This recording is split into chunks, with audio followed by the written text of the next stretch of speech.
y'all, and welcome to the Hillbilly Chicken Ranch. I'm Susan. I'm your hostess today, and today we're going to make some Mississippi slug burgers. Now this recipe is from the Great Depression era, and it has been passed around for a while now, and there's actually places in Selmer, Tennessee and in Corinth, Mississippi where it originated that you can go to. There's a festival down in Corinth, Mississippi every year. This recipe was originally a mix of beef and pork or whatever type of meat they might have had on hand at the time. And I'm not talking about sausage, y'all. I'm talking about pork that they ground into meat. So I'm going to use a pound of ground beef that I've had defrosting in my refrigerator. I've already got it defrosted. It calls for 7 slices of potato bread, and I don't have potato bread, but I have instant potatoes and I have homemade breadcrumbs. So here's the instant potatoes and my homemade breadcrumbs, y'all. So we're going to use those in place of the potato bread. It calls for salt and pepper. It calls for a pinch of cayenne or chili powder.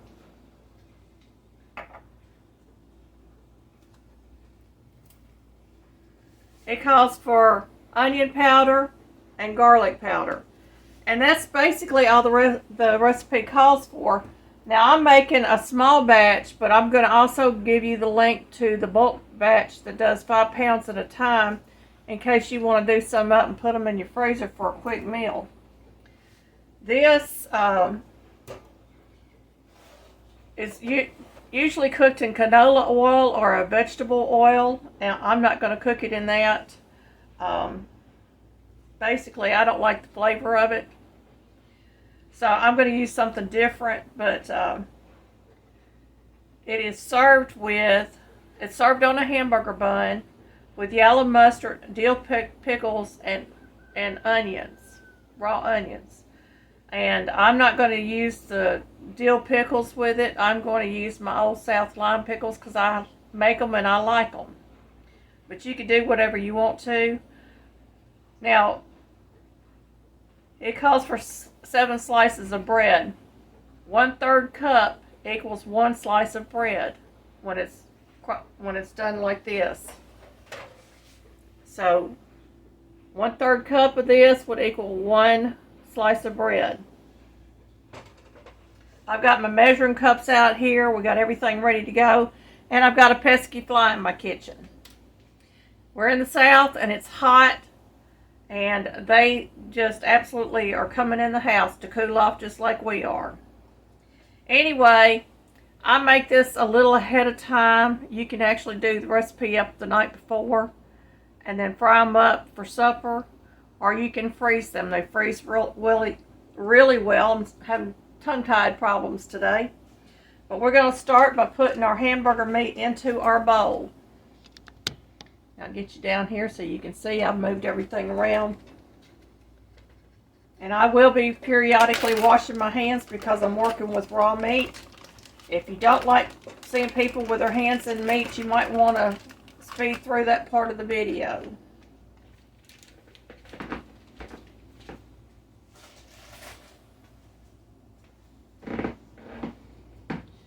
Okay, it calls for 7 slices of bread. And I got to get this container open. See if I can move you just a little bit. Y'all pardon me, I'm trying to adjust this camera just a tad. I have bay leaves in here to keep my breadcrumbs from getting bugs in them. Even though they're in a sealed jar, I still want to do that. And I pulled out a 1 cup measure and a 1/3 cup. And I'm just going to go ahead and put my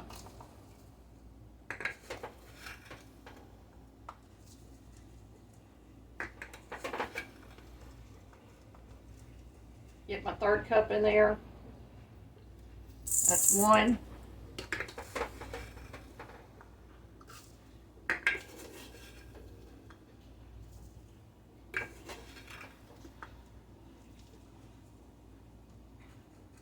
That's 2.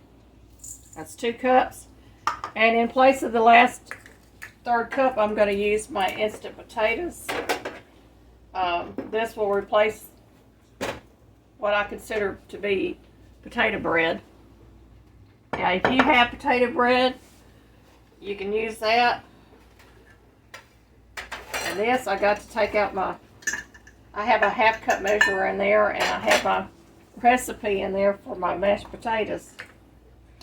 I also have some bay leaves in that too. But I'm going to add 1/3 cup of my mashed potatoes. And that will just make up the difference of the potato bread. Now, some of the recipes would call for soybeans also. It will call for potato flour. Well, this is basically potato flour, y'all.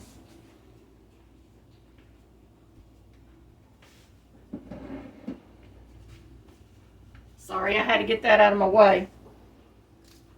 Move my measuring cups. We're going to move on. We need a 1/2 teaspoon of salt. I'm using Cannon salt because that's what I keep on hand. I use Cannon salt and Himalayan salt a lot. So we're just going to sprinkle that over the top, a 1/2 teaspoon. And black pepper is going to be also a 1/2 teaspoon.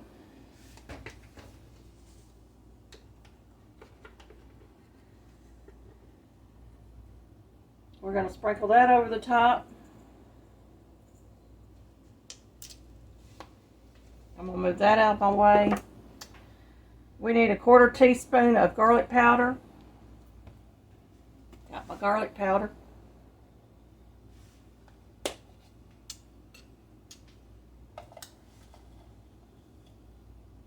And you can adjust this to your taste. I mean, I take all my recipes and make it my own anyway. I'm going to add just a tad more garlic to that because I like the garlic. I'm going to add a 1/4 teaspoon of my onion powder. And if y'all are wondering, I keep the oxygen absorbers in almost all my spices so that they don't clump up on me because we have a lot of humidity here in the south. Okay, and it calls for a pinch. And usually this is put on after it's fried, but I'm going to go ahead and just stick it in here. I'm using chili powder. And this is my just a pinch spoon, y'all. And I'm just going to sprinkle that on, and that's just going to add a little bit of heat to this. It doesn't add a lot. You can use cayenne pepper in place of that. You could probably use Tony Ketcher seasoning in place of the salt and the chili powder.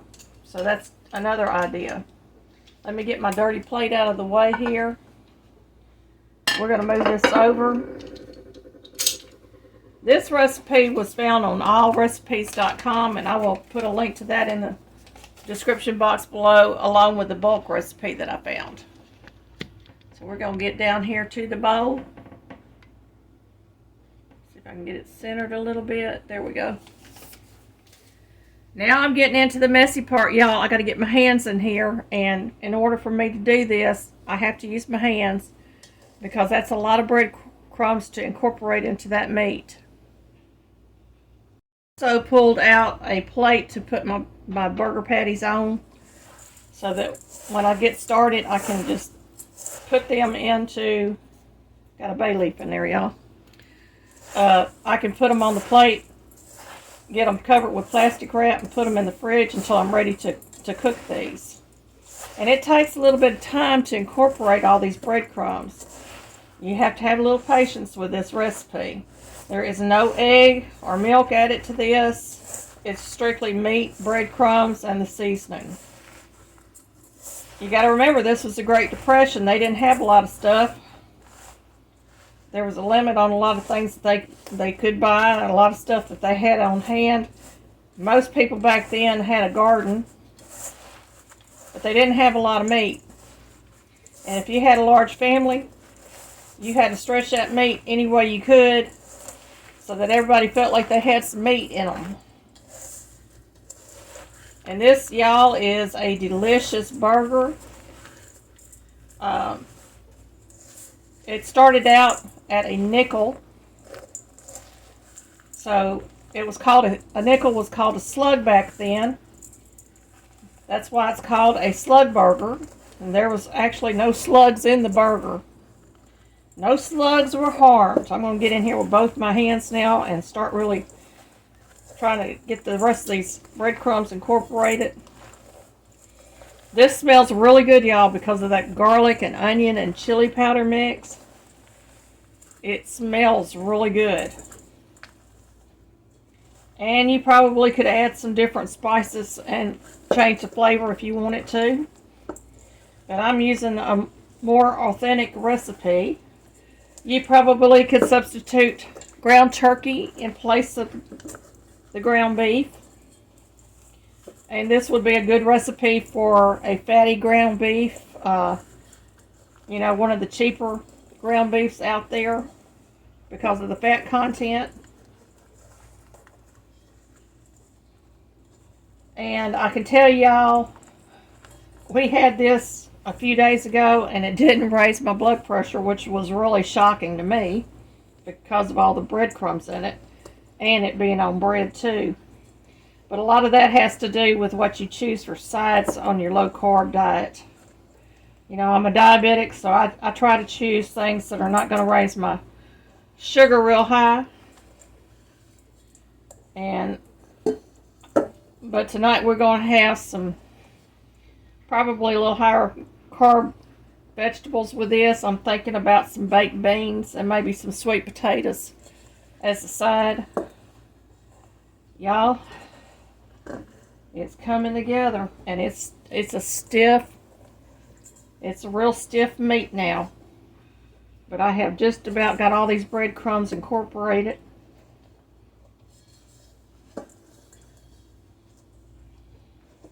Now you probably could add a tablespoon or two of water if you wanted to.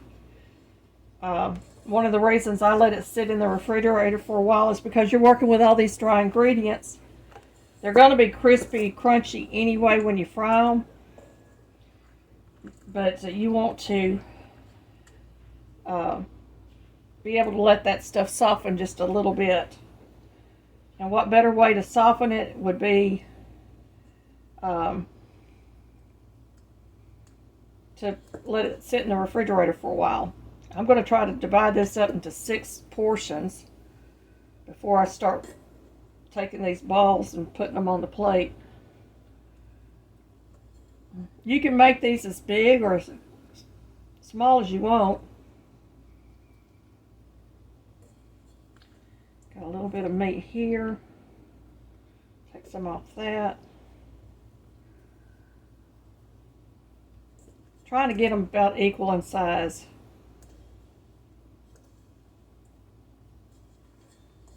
I think I'm just about there. They may not be perfect, but they're close. Okay, to make your patty, you're just going to squeeze this. As a matter of fact, I'll be right back. I'm going to wash my hands and show you a trick.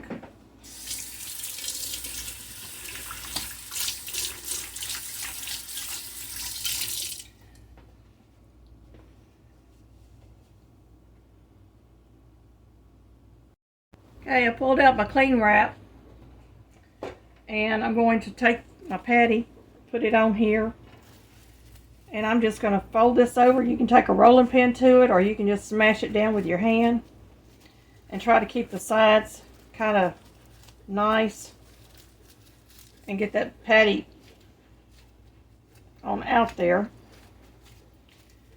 And y'all remember, I'm going to be using this cling wrap to cover my plate, so this is not going to be wasteful. You can use wax paper if you want to. That's my patty. And I'm getting, instead of getting 4 patties out of hamburger meat, I'm getting 6. So that's another savings there. Get this one formed into a nice ball. Smash it down a little bit and get this started.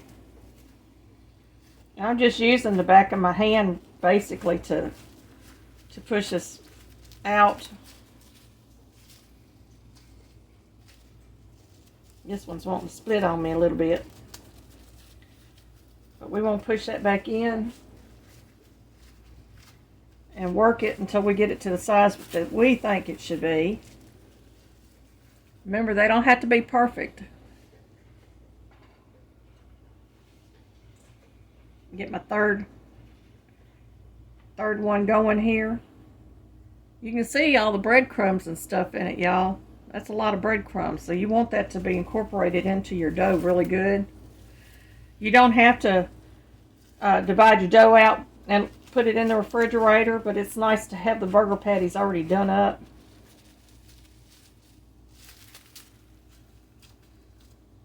This one's going to be kind of a lopsided. Don't bother me a bit.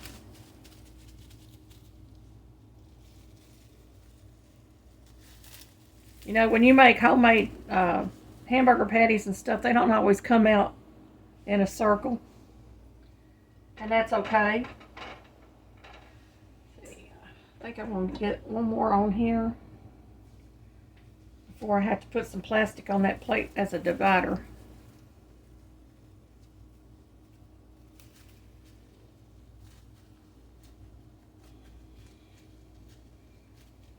This one's going to be a good sized burger. But you want to push that meat back into the sides to try to keep it to hold together. Because when you're frying this, you don't want your burgers to fall apart. And putting them in the fridge for a little bit kind of helps all that meat and breadcrumbs and potatoes to come together. I think that's pretty good. We got 4 right there. I'm going to take this piece and just cover those up. And I'm going to move on to my next 2. Just hang on a minute. I got to wash my hands.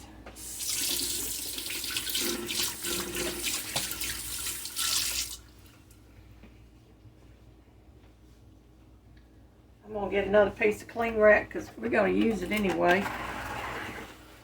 Get it on out here.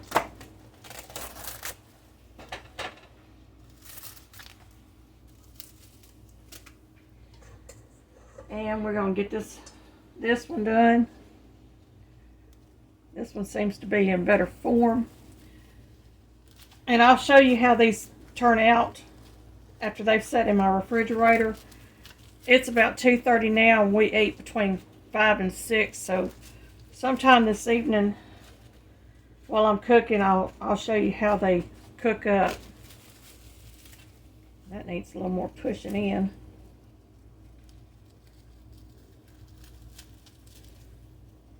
I just don't want it to crack when I put it in the skillet. Got one more to do, y'all. And this last one, I can pick up all the crumbs and stuff left in the bowl. And leave my bowl almost clean, y'all. This one's a little bit smaller than the rest of them, but that's alright. Get that on that paper, that plastic, and start smushing. This is good for your arthritis too, y'all, to working with dough or doing this. It's really good for your arthritis in your hands. Works those muscles, loosens those joints up. So we have 6 patties. I've got 4 on the bottom and 2 on the top. And I'm just going to go ahead and get these covered up and get them in the fridge. There you go, y'all. 6 patties. And it didn't take no time.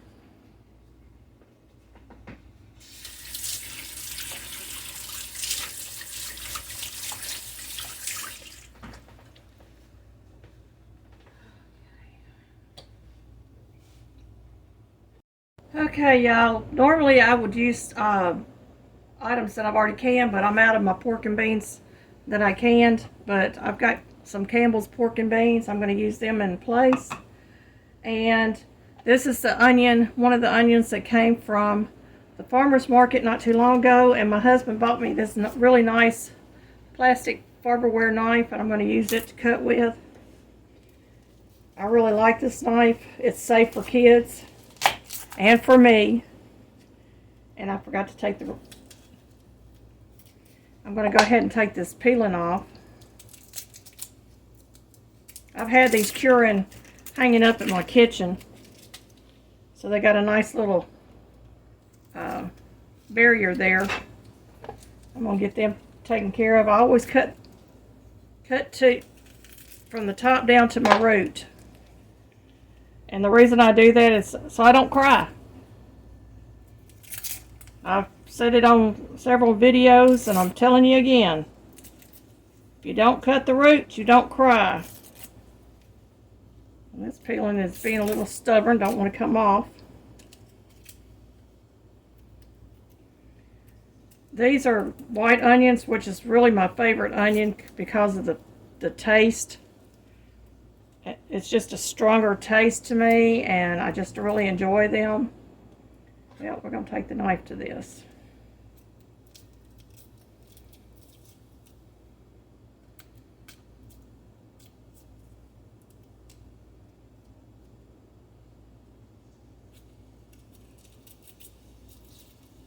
There we go. I think we're getting it now.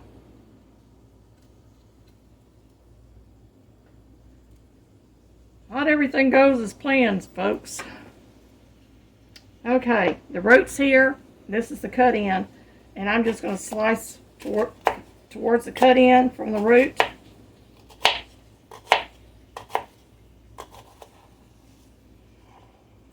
I'm going to save a little bit of this onion to put on our slug burgers.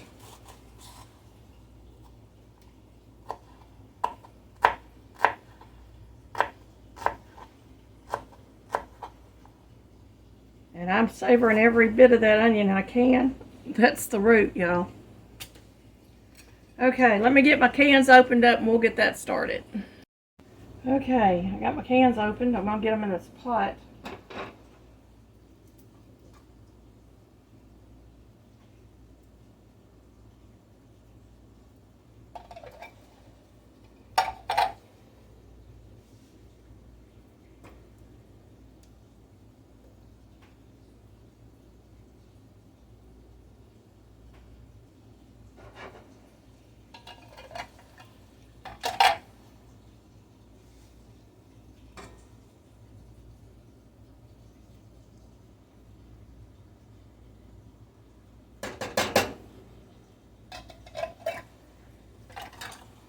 I'm going to put that half an onion in here.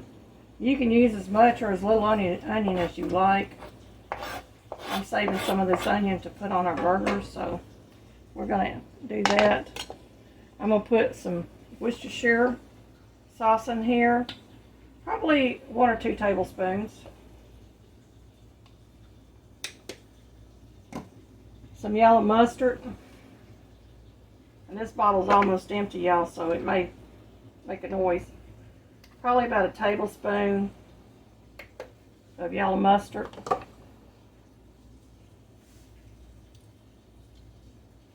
And some barbecue sauce. It doesn't really matter what kind of barbecue sauce you like. Probably about a half cup because I'm using 3 cans of the pork and beans. And have y'all noticed that the pork and beans have the cans have shrunk? They have shrunk, y'all.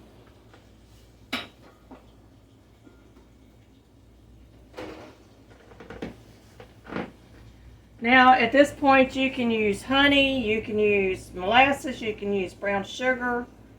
Normally, the rule of thumb is about a half a cup. We happen to like it with the molasses in it.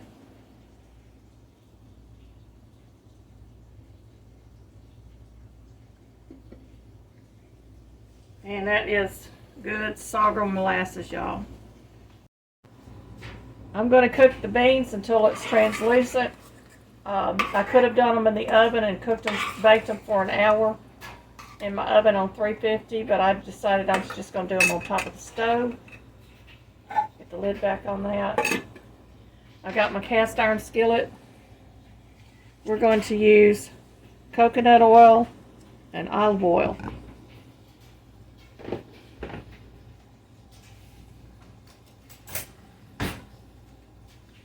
I chose these because they're a healthier fat than regular vegetable oil or canola oil would be. And I'm just going to plop some over in my skillet.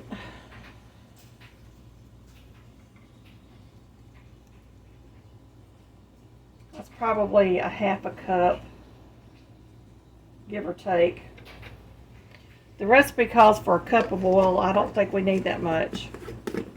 But I'll keep these on my counter just in case I do need more oil. And this is a new bottle of olive oil.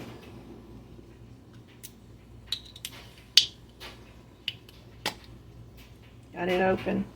Just going to pour a little bit of olive oil in there. And let that melt down. In the meantime, I pulled out my Old South lime pickles, y'all. These are really yummy. They're kind of like a sweet and sour pickle, bread and butter. But I think they're a little better.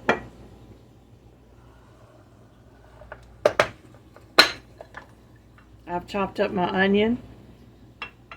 Or I should say sliced up the onion. And I've pulled out some more yellow mustard, y'all. Mustard's getting ridiculous in price too if you go to the store. You might want to stock up on some while it's still relatively cheap. The Duke's mayonnaise was $5 something, almost $6 the last time we went to the store for a quart of mayonnaise. I'm going to be making my own mayonnaise at home since I raise chickens, we get eggs. I don't see a reason not to do that.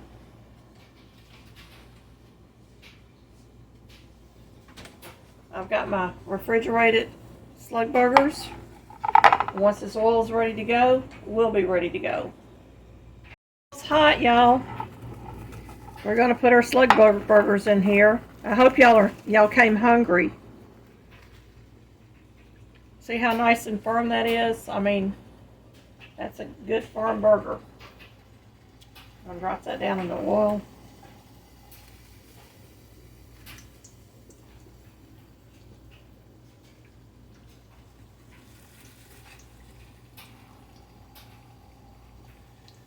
I'm not going to overcrowd my skillet. I'm just going to let these sit here while we're cooking those. I've got my plate back here with a paper towel on it. I've got a spoon for my yams, and I've got a spatula back here for flipping my burgers.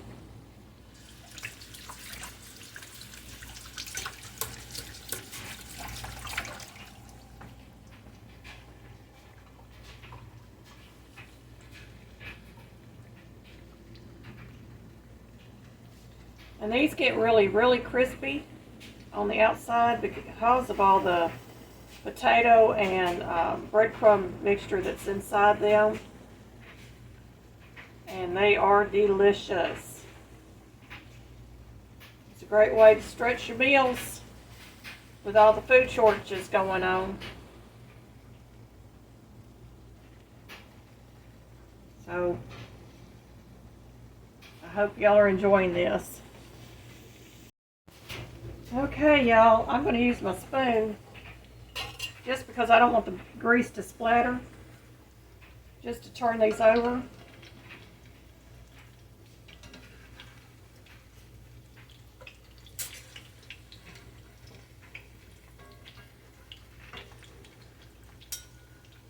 How does that look, y'all?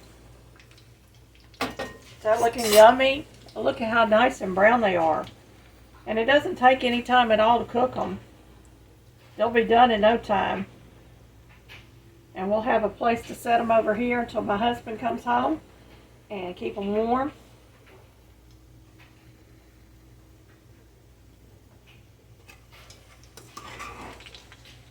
Get my baked beans a stir. Keep them from sticking. They got sugar in there, they're going to stick a little bit. And my sweet potatoes are cooking.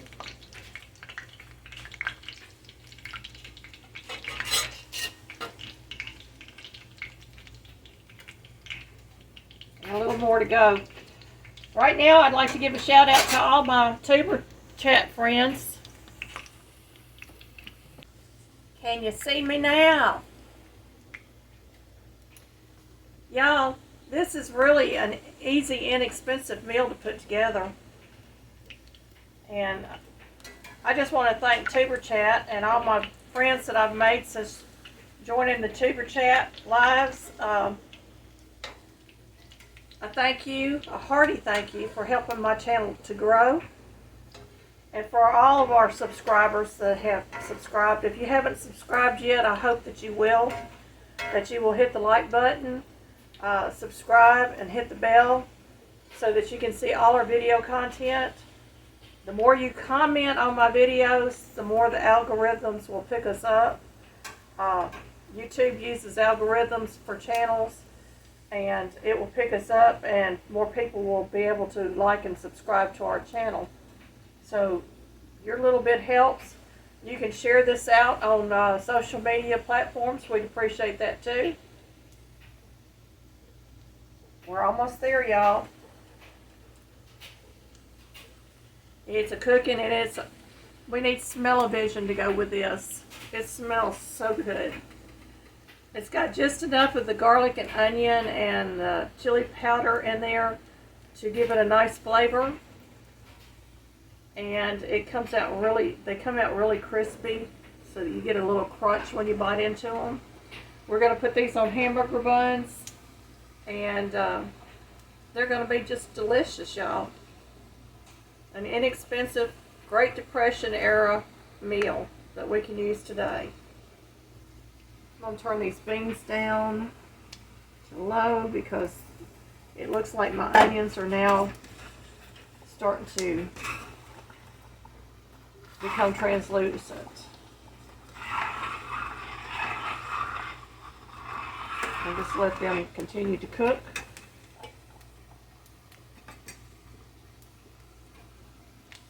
What other condiments could I use with this, y'all?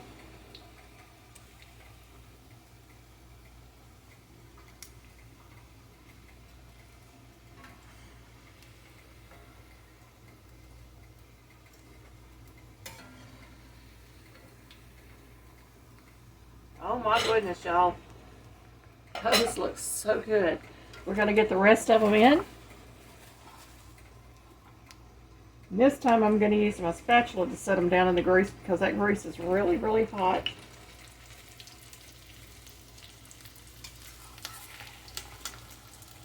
There's that wonky one. It's going in this oil just like the other ones.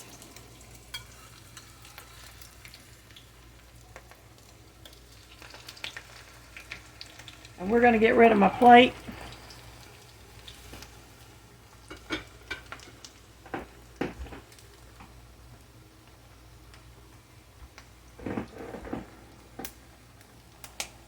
I'm going to set this over that because it's starting to pop at me a little bit. Turn that down just a tad. Look at those burgers, y'all. Let's see. They're hot.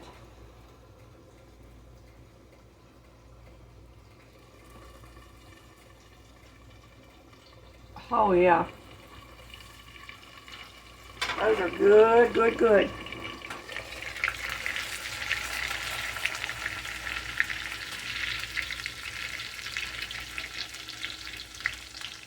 I'll flip that one too soon. Let me get back down here to where y'all can see what I'm doing.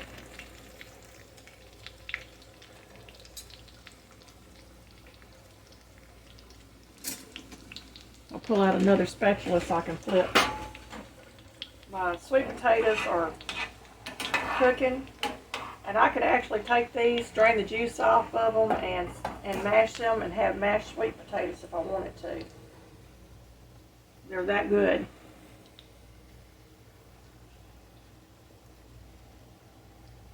These don't shrink a lot either, y'all, with all that potato and breadcrumbs in them.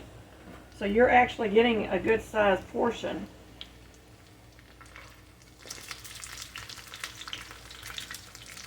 Look at there.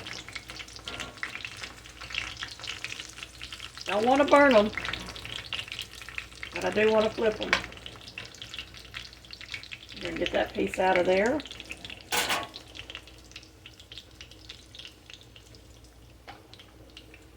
They are so good.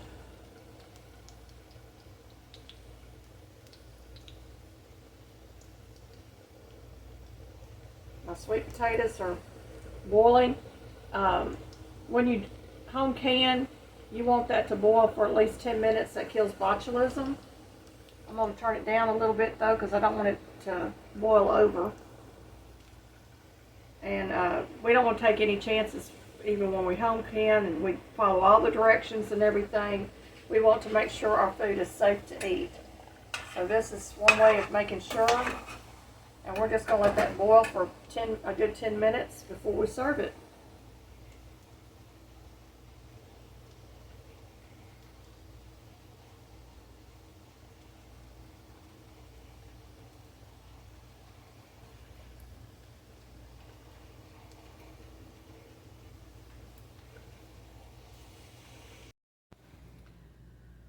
I'm taking a little breather, y'all. I've been busy in that kitchen, and it's been a kitchen adventure with me, I'm sure, because I stop and I stutter, and I do crazy things sometimes. But anyway, I regress. The history of the Mississippi Slug Burger is that a man named John Weeks created this for his restaurant that was in or around Corinth, Mississippi. And Corinth, Mississippi, of course, lays claim to this famous Southern burger. And every year they have a festival for it. It started out being called the Weeks Burger, and of course the Slug Burger caught on, and the name was catchy, and everybody wanted to try a Slug Burger. Even today, when we go out to certain restaurants that sell Slug Burgers, that's what we'll order off the menu, because one, it's still relatively cheap, and two, it is very tasty. So I hope that y'all will try this recipe out for yourselves. You may change it up. You may decide to add different spices to it. It really is delicious the way it is. But I always tell everyone to make it your own. So we're going to go back to the kitchen here in a minute or two, and we're going to put these Slug Burgers together and dish up a plate, and I'm going to pass the plates around to y'all. Hey y'all, it's time to put these babies together. I've got my mustard, I've got my onion, and I got some Old South lime pickles that I canned. We're going to get all this put together.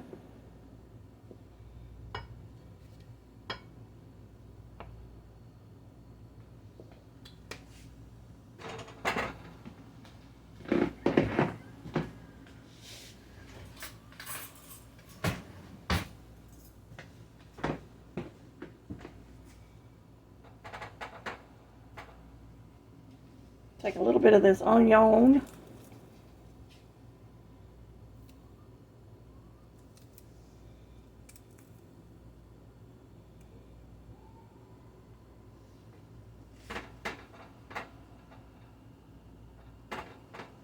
Fresh onions smell so much better than stuff you buy in the store, y'all.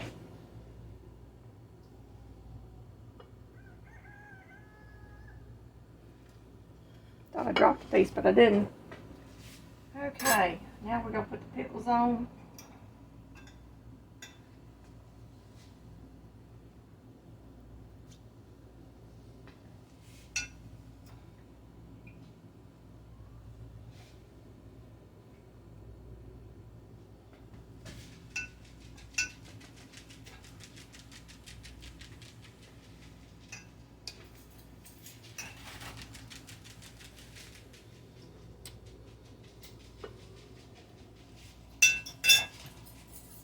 we're going to do the burgers.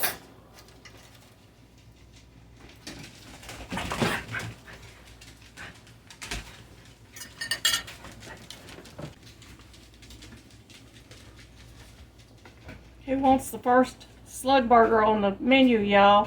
Doesn't that look delicious? Look at that. That is a big, hearty burger. We got to get some beans.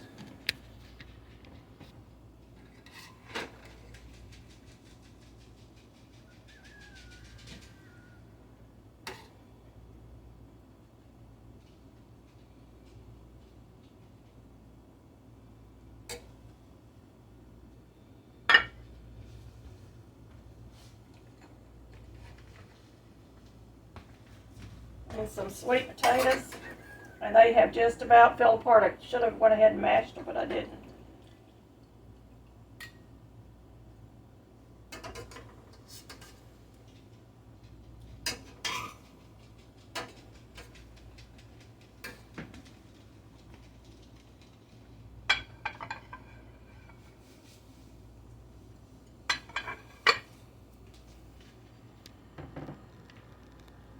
And that is supper, y'all. Thank you for watching.